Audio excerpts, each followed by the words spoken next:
Yeah, there you go. We got our man, Alex here.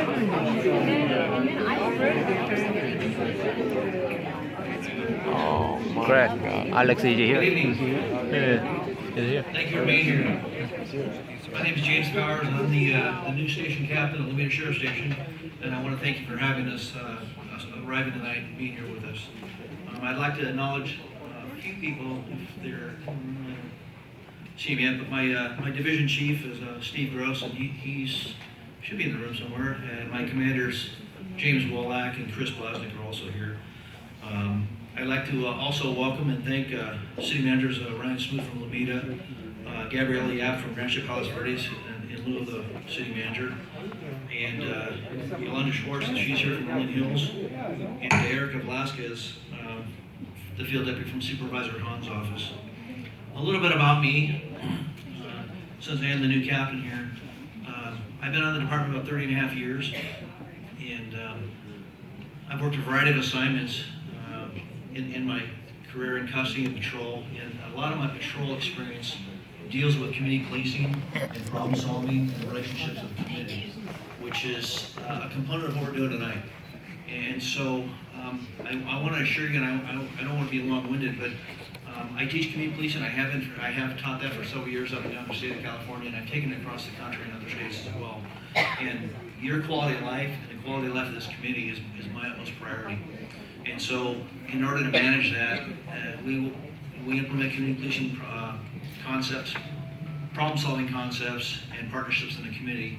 And trust is the underlying common denominator of all that. And so, I want to make sure and assure you that that's where I come from, and I have I'm very passionate about that. With that being said, I want to just discuss, jump right into it, and just to let you know that I reviewed our crime rate. And so far this year, our crime is down 25%, overall Part 1 crimes. Our violent crimes are down a little over 9%, and our property crimes are down a little over 26%. And there are some specific areas where those numbers do increase, but these are overall general numbers. And probably the biggest hot topic is burglaries, and those are down 25% overall. And we're putting forth efforts to maintain that. A little bit of an overview of Lomita Station, if some of you are not aware of. I did some research, and what I've learned is that Lomita Station is referred to as the jewel of the South Bay. Our personnel serve an unincorporated area under Janice Hahn's office at District 4 of about 2,700 people. Contract cities of Lomita, where we're at, 21,000 residents. Rancho Palos Verdes, about 43,000. Rolling Hills, about 1,760, and Rolling Hills Estates, a little over 8,200. We cover approximately 23.5 square miles and a total of about approximately 75,000 residents. And the sheriff's contract within all of these jurisdictions is approximately $13 million a year. Lomita Station staff consists of a little over about 108 employees that we handle all the station functions as well as providing services throughout the community.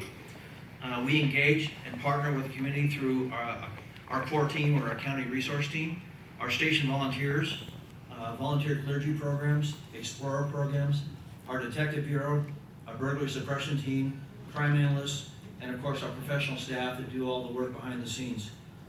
We have surveillance technology that's been implemented to identify information to solve criminal behavior, and I state that as in a very general sense intentionally. We partner with all of our cities with neighborhood watch programs, and we rely on you, the community, as a partner to participate in these efforts. And so I'm proud to represent the station personnel, and I thank you very much for the partnership that we share. And so what we're going to do now is we're going to show you a video.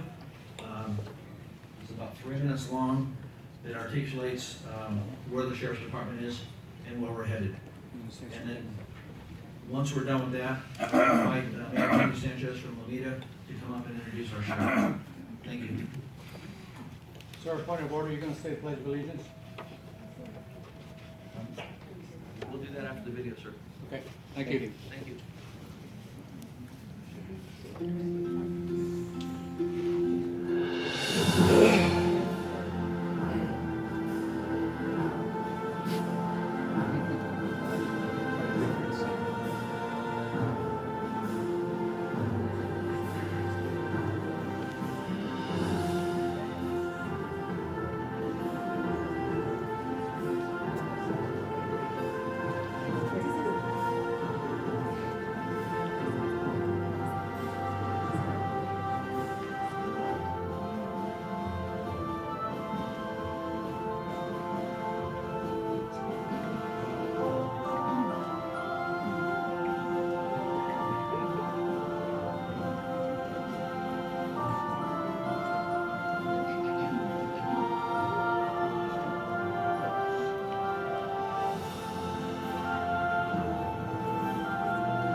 If I may, I would like to just add one additional thing. I wanted to introduce and acknowledge my command staff, Lieutenant Michael White and Sergeant Roger Derrylanda, who have kind of guided me throughout the week and a half that I've been here. And Lieutenant Mike has been your acting captain at the Lomita Station for the last 6.5, 7 months.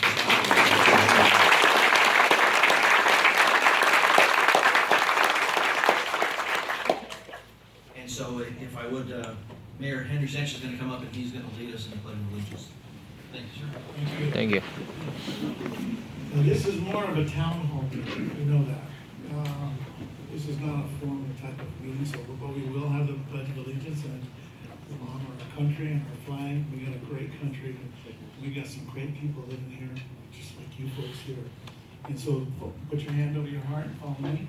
I pledge Allegiance to the flag of the United States of America, to the republic for which it stands, one nation under God, indivisible, liberty and justice for all.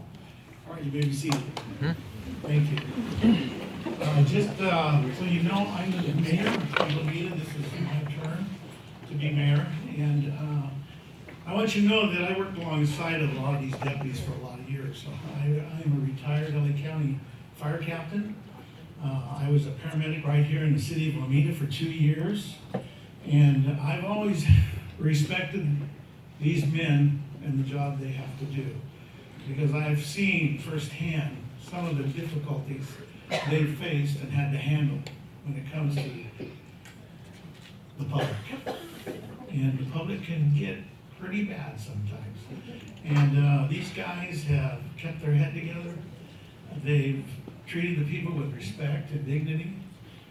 Something I always required of my own men is that we always treated people, no matter what it was, from a nosebleed to a stomachache. We always treated everyone with respect and dignity, and these men do the same thing. I've watched them do it. So with that, I want to introduce some of my council members that are here with us tonight. Cindy Sagawa, could you please stand? Mike Savadan, who, like me, also worked for LA County County Sheriff's Department as a captain. And we also have Mayor Pro Tem Jim Gaisley.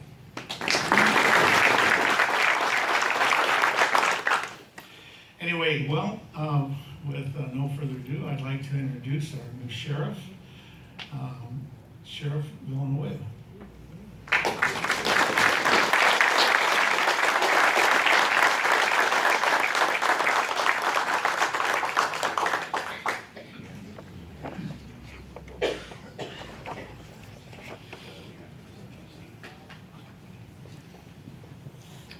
Good evening, everyone. I want to thank you all for coming here and to sharing in this town hall. And let me say some opening remarks, and then I'm going to actually yield the floor to our moderator, who will be Elizabeth Espinosa, my Executive Director of Communications, formerly of KTLA, Fox 11, and a host of other things as a news anchor. And so we managed to convince her to change careers. And but the video you saw is actually the past. As you can see, was progressing up to the present. Some of you recognize a lot of the historical characters in that. We were the Wild West, and now we're modern Los Angeles County. We're the largest county in the nation, the most populous, the most diverse, the most of everything. Sometimes good, sometimes bad, but if it's big, it's here in LA County. Texas, they can claim they're biggest everything, but actually we have a lot of big things here. And but part of the challenges of being sheriff or running the sheriff's department is it is so big and the needs are so many in so many communities. Every station is unique. There's 23 stations, and then the assembly of your contract cities, unincorporated communities is different everywhere. And so we have to honor that. So my whole goal is to meet every single city, to come to every single station area, host these town halls, be able to interact with you on a regular basis. And I'm a horrible politician, so I just say what I believe in. And one thing I noticed in the past was that if I just show up during campaign time, what are you going to believe? That I'm only here for election purposes only. And I made my way around the county as much as I could during the campaign, and I wasn't going to wait 4 years to show up again. So I figured as soon as I hit the ground on December 3rd, we were going to hit the ground running. And first we had to fix the department internally. We had to convince people that we're a fair employer. We hire from our local community. We're not hiring out of state anymore because we want to hire your sons and daughters to become the deputies to serve your communities. That's our number one goal. So that way, over the long term, our department becomes a reflection of you, of the community. So this is your sheriff's department, and each of you has a stake in it. You're shareholders in this big department. We're, by default, we're the largest sheriff's department in the nation, probably the world, and we do a lot of things on a scale that most people can't wrap their minds around. But we've been doing it for so long, we just kind of just keep rolling with it, and every challenge is a new challenge. And going back in history, 1871, we had the Chinese massacre. If you're unfamiliar with that, and who stopped it was the sheriff of LA County. Convinced people to lay down their firearms and their torches and let people be.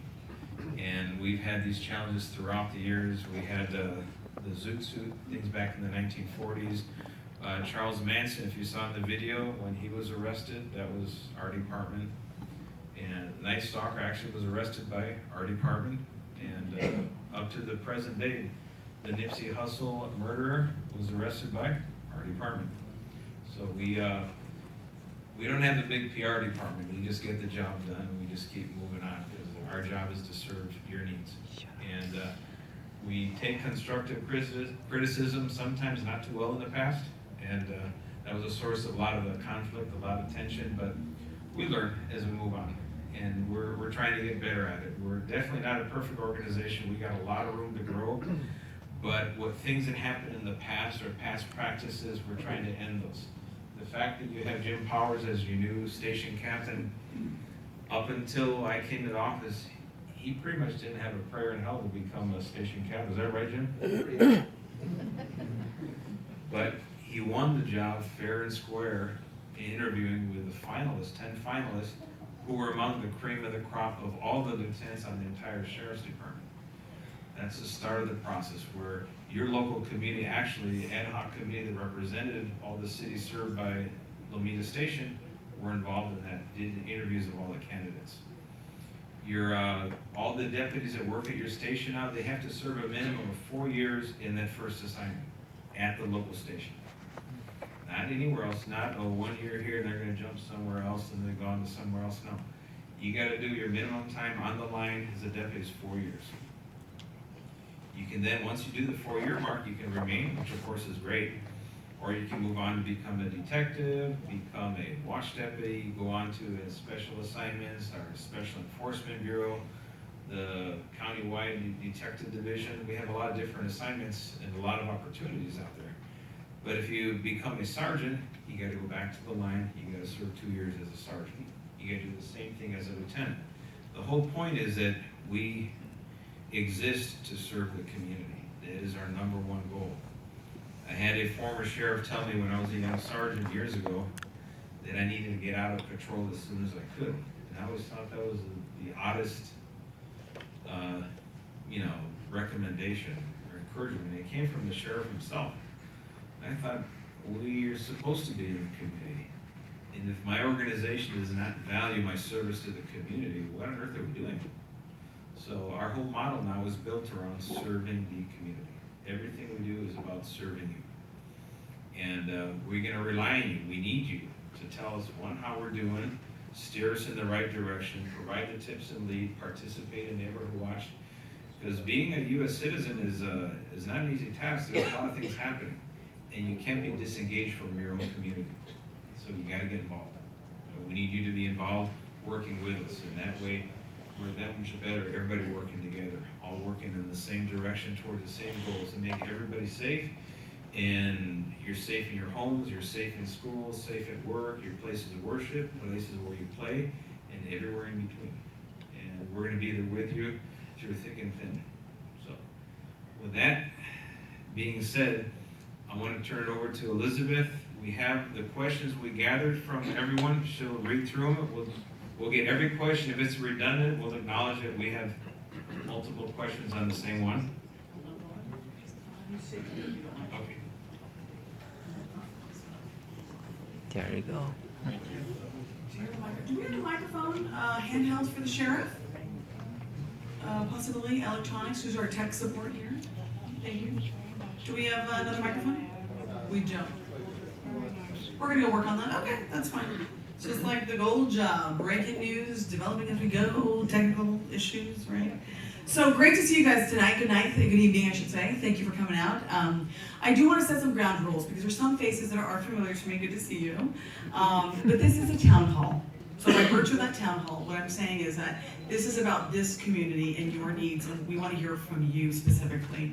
There are other folks that I do recognize that come from other areas, and they have been following us. We have like a little, great following, but it can get a little bit crazy, as the mayor alluded to earlier. And I think the last time we did have this, so you know, some people got a little bit out of line and were using foul language.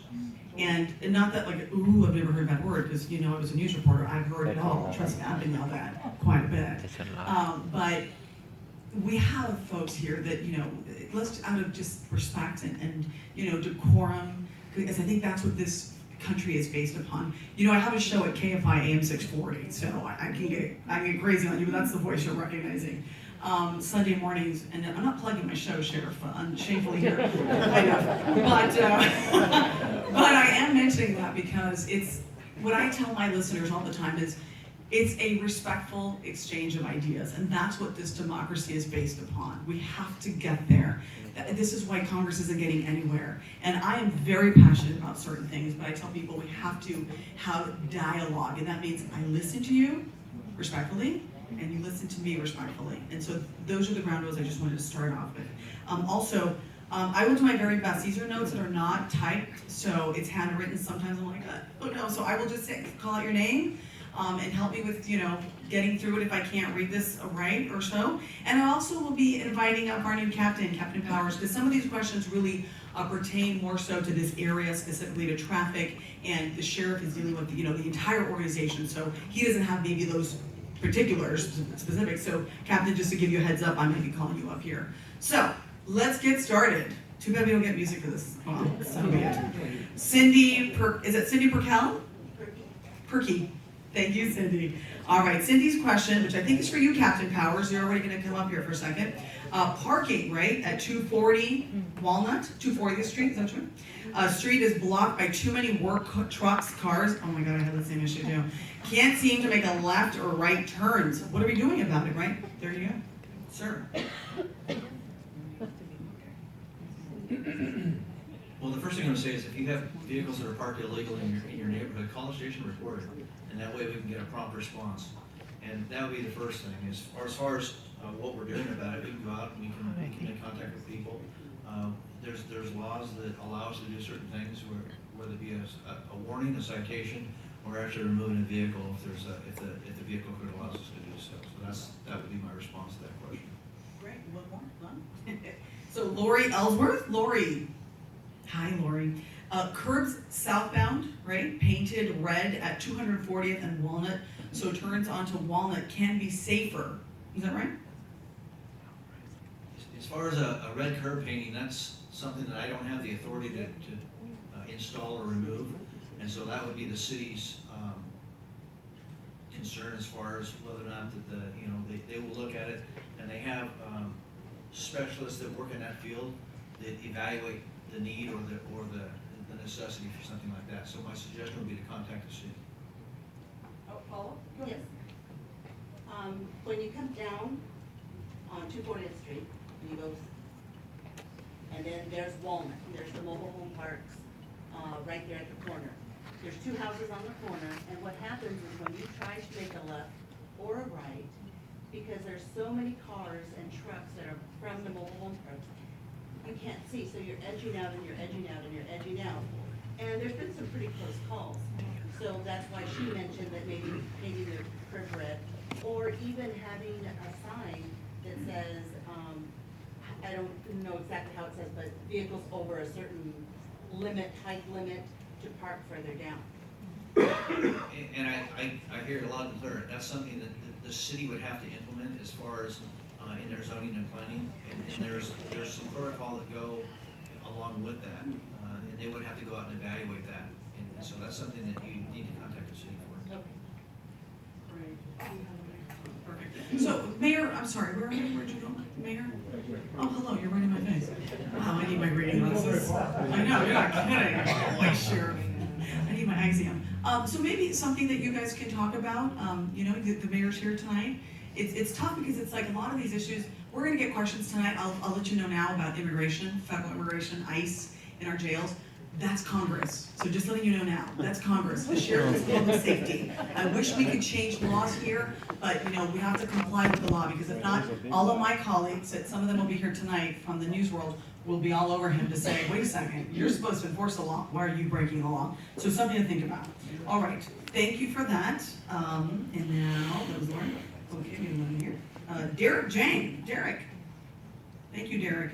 Derek's question is, do you share databases, Sheriff, with Torrance PD and Palos Verdes Estates? If not, would it help to have access to that information? What type of database are you referring to? Crime reports, things like that. Actually, we do share information. There's a lot of different databases that are available. For example, when there's warrants are in the system, they're shared by every agency that has access to the statewide system. And the county has a county warrant information system, WIS.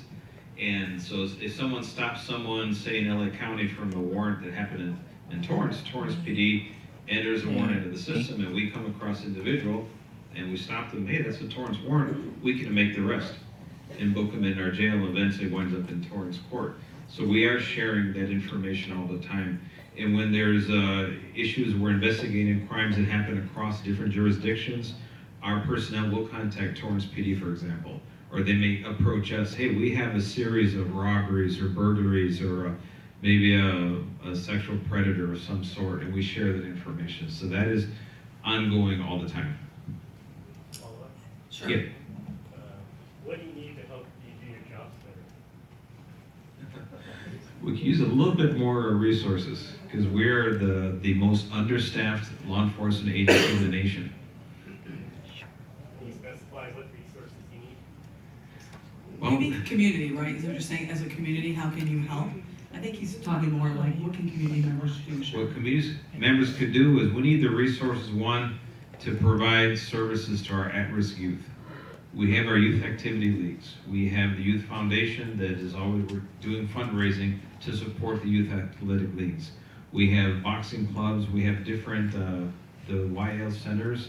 We have 6 of them throughout the county, and they host kids for after-school care. We have computer labs. We have different athletic events. We have the Explore program. We have the different cultural clubs that the kids participate in these activities at the youth centers. We have volunteers that provide their time to mentor the youth. We have boxers, actually professional boxers, deputies who are boxers that train the kids in the boxing club, for example, at Century. That was in the news the other day. So we have a lot of these activities. So anybody has some type of expertise or the time that they can provide, by all means, we'd like to hear about it. Oh, you're getting greedy with the follow-ups. All right, go for So it. do you have a website or some place where you can let the community know, hey, we need this stuff with this kind of We do have a website. We're gonna have something up that can provide a place to deposit that, to volunteer to sign up. The information's there, but not the sign-up feature. I think we're gonna have to add that. That's a very good recommendation on your part. But I will add, we're here tonight, so if you want to leave your email, I don't think I have you here. Oh, I think I do. I'm gonna note this down for our team, so that way we can reach out, and if there's something, you know, let us know, let's everyone here. So thank you for that, appreciate that follow-up. Joe McGrath, where's Joe? Joe, you did not want to write your question, did you? You're like, I have a prepared statement related to cooperation with other law enforcement agencies. So what is your question, sir? Okay, so in the last week, the Seattle office of ICE released a press release. And the deputy director of that office, Brian Wilcox, said they have 7 cases in which ICE requested detainers on criminal illegal aliens, being held in local jails, and the requests were ignored. Why is it that we have that same problem here if the objective is to keep the community safe? And I'm not talking about non-criminals, but people who committed heinous crimes. They detail the specifics of those crimes that these people committed. If they committed a heinous crime and they're in our custody, that means they qualify for transfer to ICE according to SB 54. And we do actually do those transfers to the custody of ICE. Well, we don't transfer the ones that are non-felony non-serious crime. And what we're doing is a balancing act. Because if we go hand in hand, we work with ICE in conjunction with ICE, and we assist them in doing their job, we're perceived by the undocumented population in LA as an extension of ICE. That has very, very bad consequences for public safety, because then these are the people that are not going to report being victims of violent crime, witnessing violent crime, and it's not one or two, it's almost 1 million residents. And a change of 1% only in drop in just forcible rape is more than 350 predators out there who are not reported, who are roaming freely. And I say it's disingenuous to believe that they're only going to prey on the undocumented. And other people will say, well, it's too bad they don't belong here anyway. Well, that's just not reality. The reality is they're here. My job is public safety. My job is not federal immigration enforcement. So I want to encourage Congress from both parties, get their act together, figure out how to do comprehensive immigration reform, secure the border the right way, do all these things, and then we can resolve the issue of the entire 11 million plus that are undocumented in the entire nation. But LA County has the greatest concentration in the entire nation. So for us, it is a very, very grave concern when they are not reporting and participating in the criminal justice system. Raphael Wong. Yes, here. Okay, Oh, great. but you know, I forgot to mention one thing. On the federal immigration ICE detainers, if they have a concern of someone who's in somebody's custody anywhere in the United States, they need to get an actual warrant, a judicial warrant signed by a magistrate, and they'll be upheld by any district, including the ones that are called sanctuary cities or states. They will be upheld. The ICE detainers themselves, they're administrative. They've been deemed unconstitutional again and again, and they cannot be used to hold someone beyond their normal stay in custody. Once their time expires, we cannot detain them based on an ICE detainer legally. Does that make sense, Joe? Do you agree with all that? Well, the only Because it's very complex. Yeah, I would understand that, but at the same time, somebody like, you know, you had Ronald Sane that was killed, a police officer in the line of duty. That's right. Yeah, right. I just would hope there would be a balance. Well, that's what SB 54, it is striking that balance. It's No, it's not not. easy. If I go too far one side, too far the other side, I get slammed both ways. The fact that I have people upset in both camps means I've probably got the right balance. And that's a good sign. Raphael, here we are, right? Yes. Dear Chief Villanueva, when are you going to enforce noise ordinance? We have neighbors playing loud music overnight, Yeah. and LASD or other law enforcement has not done hard enough to curb the behavior. I request you to impose fine and confiscate the equipment of the violators. That one's a tough one, because that is not as simple as it sounds. No, you know what? You have to enforce the rules, sir. It's very loud in 12 a.m. And the sheriff department, LAPD, they are not doing anything. I told them to confiscate their equipment, but they are not doing anything. So can we digest that and break that down, how that works for the law? Here's- Because you don't want to get countersued if you No. put somebody up, right? It works both ways. So when we have a complaint of loud noise, we send a deputy there for the first time. And say it's midnight, and they ask for voluntary compliance, turn the noise down. And typically what happens, they'll turn the noise down while the deputy's there. As soon as the deputies leave, what do? They crank it back up again. So Yeah, it's- that's why I want you to arrest the violators. okay, Just now- telling the warning is not enough, sir. The warning may not be enough. However, we cannot go onto private property and violate that First Amendment by arresting someone in their own home. We actually have to have more evidence than just that. If we have, say it's 2 in the morning, it's Monday night, people go to work on Tuesday, and we see people in the street wearing pajamas and stuff, and it shocks the conscience, it's so outrageous, we actually have to get a magistrate to sign a warrant to allow us to go into the property to seize the equipment. We can't just seize it on our own, because then we get sued by the property owner. So there's a protocol we have to follow. It's a little cumbersome, but we have to stick to the protocol, because otherwise you as a homeowner are going to be footing the bill for the lawsuit from that other homeowner when he sues the department for unlawful search and seizure. So it's a fine line. We always want to seek voluntary compliance first. And if you're not happy with the result of that first deputy, call call the station back, ask to talk to the watch commander, find out what they're doing to abate the problem. Okay? Most of the time it works. And we have a process, we have, in fact, Commander, are you aware of we still have the form, the 415E form?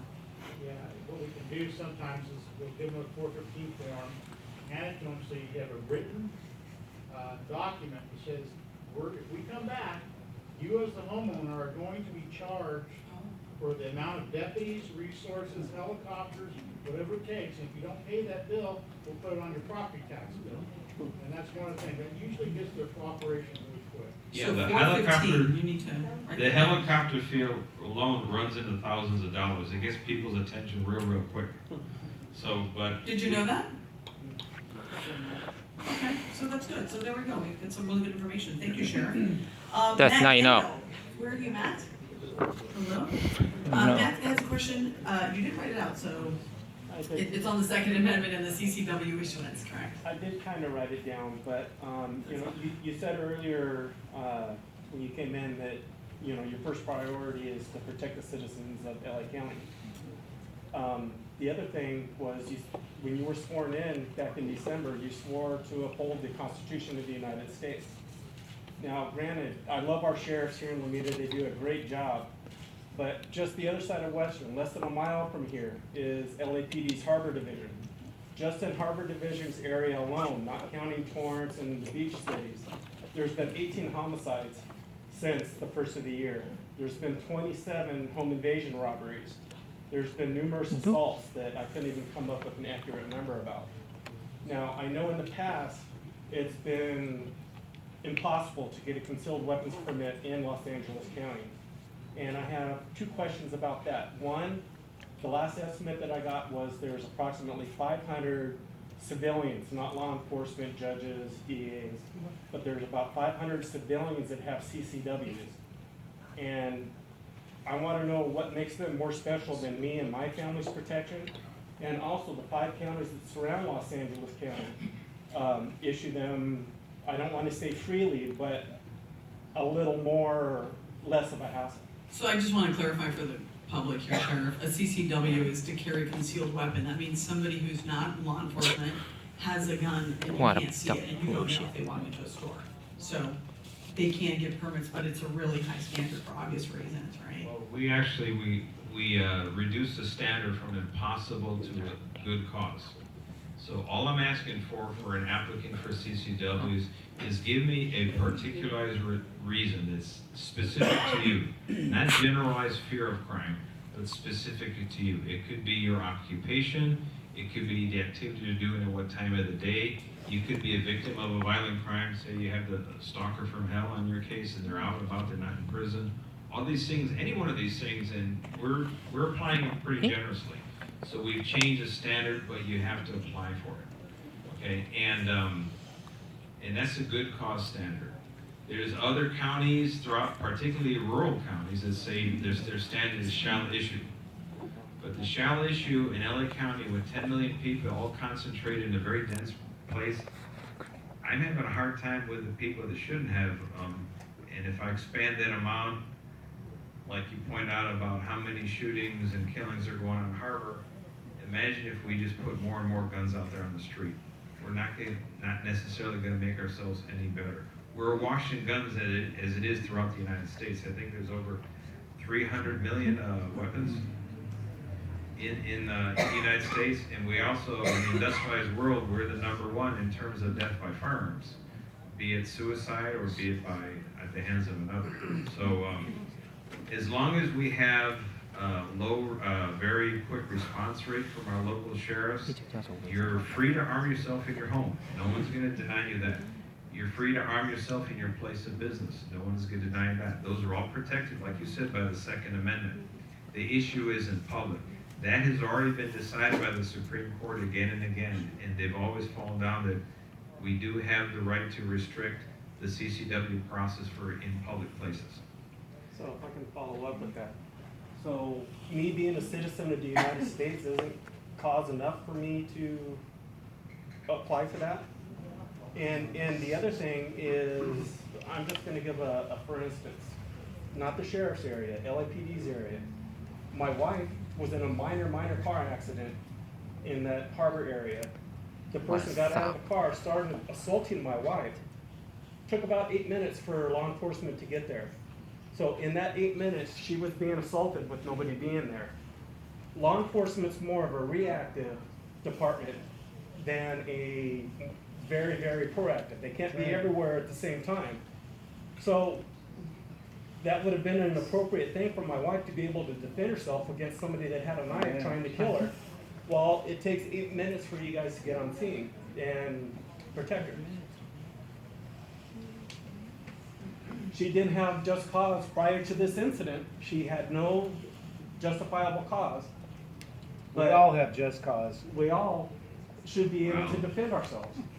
The standard for Los Angeles County is gonna remain good cause. And that's a standard that I think the overwhelming majority of residents of Los Angeles County are comfortable with. And rural counties, it's a different equation. In fact, my equation for somebody that's way out at Lake Los Angeles is gonna be different, because I know the response time for us to get out there might be 30 minutes, 45 minutes. And Mayor Parrish from up north is taking his own initiative, and he's thinking about issuing CCWs through the city because the county won't do it. And I believe he's in a very rural area. Well, the city of Lancaster is not as rural as it used to be, but the outskirts of Lancaster are extremely rural. And there's a very specific role, and actually it's the chiefs of police and the sheriff. The cities and mayors don't issue CCWs. So that's not part of their authority. But I will say, we hear your fear, and I can understand. I'm a woman. I'm on TV, I've had stalkers, I get it. You know what I'm saying? So I get it. But it's unfortunate that we all also don't want people out there running around with guns, and God forbid they pull it out in self-defense and they shoot somebody else, right? And so you have all these scenarios. There's a training requirement. No, absolutely, but that's a whole other dialogue. We can be here for days, but absolutely. So thank you anyway for the question, and I'm sorry that happened to your wife. Did he give you one? No, I don't have one, no.